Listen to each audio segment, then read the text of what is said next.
Hey everyone, welcome back to my channel. I have some leftover jalapenos, so today I'm going to make my jalapeno popper recipe, and I think I'm going to do something I haven't done. I'm going to wrap them in bacon, so stay tuned.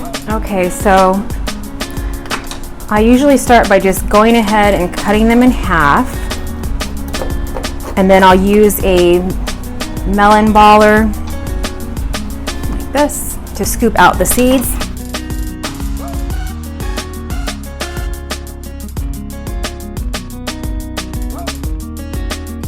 Okay, we have our jalapenos all sliced up, and I'm just going to take my melon baller and scoop out the seeds. And if you get that little bit of that rind right there, that white, that usually will take some of the heat out. We sometimes leave it in to surprise somebody or for fun, but they'll still be spicy, not extreme, but just enough for a kick. And you just scoop them all out. And then pretty much it's a very simple recipe. Oven's on 400 degrees. You have about 12 to 13 jalapenos. And then take about a half a cup to a cup of cream cheese that's kind of room temperature, and same amount of sharp cheddar, or of course whichever cheese you prefer. You don't have to use sharp. And then I add a little bit of either garlic powder or some ranch, like the dry mix, and you can use onion powder. So kind of however you want to season it up, just so it's not so plain. But you can totally do it plain with just the cheese and the cream cheese. I used to, before I became gluten intolerant, I loved putting French fried onions in my mix as well.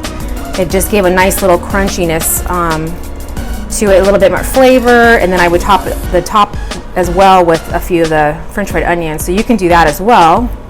But now I'm having to watch all of that, so it's just going to be basic.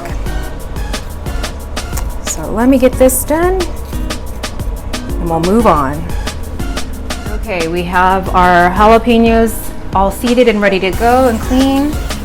I'm going to grab my wire rack so that the bacon can crisp on both sides. And that's ready to go. So I've got 1 cup of cream cheese, kind of room temperature, so it's nice and creamy. That's about 8 ounces. And then we're going to do the same amount of cheese, I believe. I'm going to double check here. And I'm going to do about a half a tablespoon of some Hidden Valley Ranch dressing seasoning.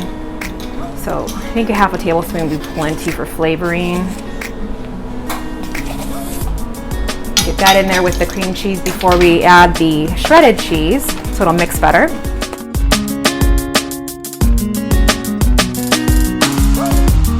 You can always taste it, since there's nothing in here that's not edible, and see if that's enough seasoning for you.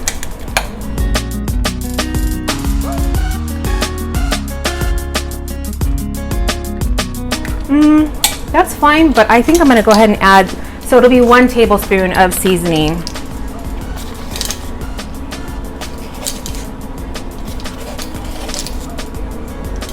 All together. And that's going to be just perfect.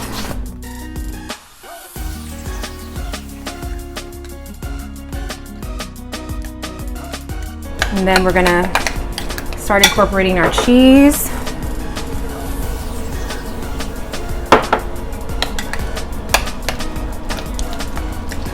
I never follow recipes, I just kind of eyeball everything, so that has always been a hard thing for me to make recipes for people. So I'm trying here to give you guys the exact measurements, but it's kind of, you just have to look and see how you feel about it. So I think I'm going to end up adding more than a cup of cheese, but let's see. This will be about a cup and a half to the 1 cup of cream cheese. That's looking good.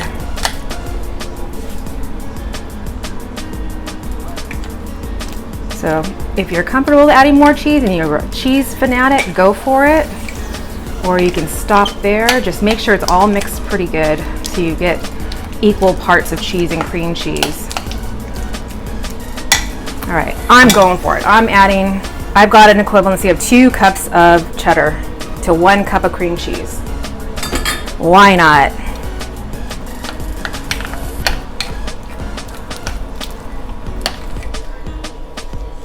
And then all you're gonna do is spoon it into your jalapeno, and you can bake it just like that. But like I said, today I'm gonna go ahead and add bacon around it, and wrap them in bacon, and hope that they turn out. All right, let me get this started. So you just take your spoon and your jalapeno, and you just spoon it in, spread it over. And then what I'll typically do is I get them all in there, and then if I have extra left over, I'll go back through and see if I can add more to any of the jalapenos so that they're nice and stuffed. That's it. Simple as that. Okay, we're down to the last one. And that actually was the perfect amount of cream cheese and cheddar cheese to fill them all up. So that is accurate for that amount of jalapenos. All right, now let's get the bacon prepared. Okay, now I've got my bacon open and ready. I moved my poppers back onto my cutting board so that I can wrap them, and then we'll put them on the baking sheet. And I'm just gonna start probably at the top here and just start wrapping.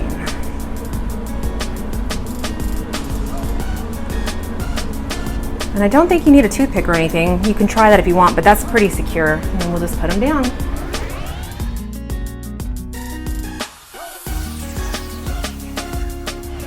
I was kind of worried about would the cheese ooze out of the bacon and nothing be left inside the jalapeno, but I think that this is going to secure the cheese in case I want to flip. But I'm hoping with the baking wrap that the bacon will cook all the way underneath without flipping. So we shall see.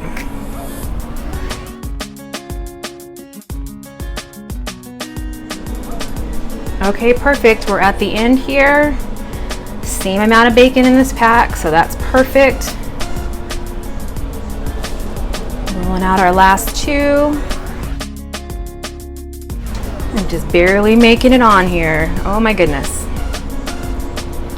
Lucky day. Let's see how we can squeeze some of these. Perfect. Okay, so we're going to put them in 400 degrees for about 25 to 30 minutes. We'll check on them and see if I need to turn them or if they're done or how much longer. And of course, your oven possibly will vary. So at this point, you just kind of start watching it after 15-20 minutes. And we'll be back. Okay, 25 minutes is not long enough in my oven. So I'm just going to leave them in there for another maybe 15 minutes, I think. Okay, so 15 more minutes. It's still not quite where I want it. I definitely want my bacon more done. I think I'm going to turn the pan now and do another 15 minutes. So we'll be back. Another 15 minutes has gone by. I had turned the tray and it actually looks pretty good. So I think I'm going to take them out.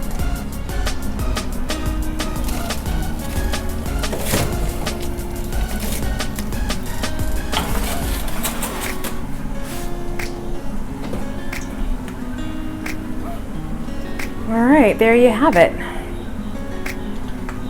Let's flip them and see how the other side looks.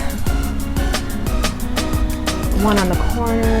Oh, I think I'm gonna flip them, guys, and put them in for another 10 minutes. I don't like that. It's just too undone for me.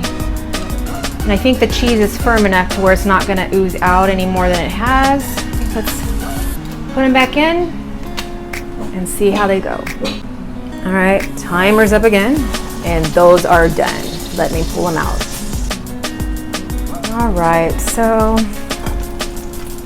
I'm gonna flip them back over. Those look pretty good. I'm gonna let them cool down before I cut into them.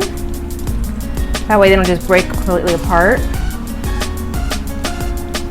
And I'll show you how they look when they cool down. So it'll probably vary, I guess, depending on your oven, and maybe turning the tray every now and then.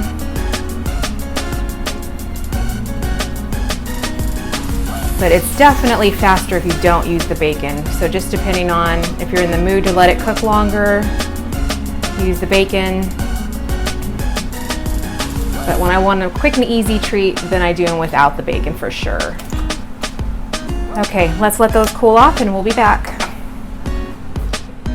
Okay, so didn't go as fast as I thought it was going to be. I'm assuming, I think it took me about an hour on the one side and another 15 to 20 minutes on the other side to get it to what I like. So here is what it looks like inside.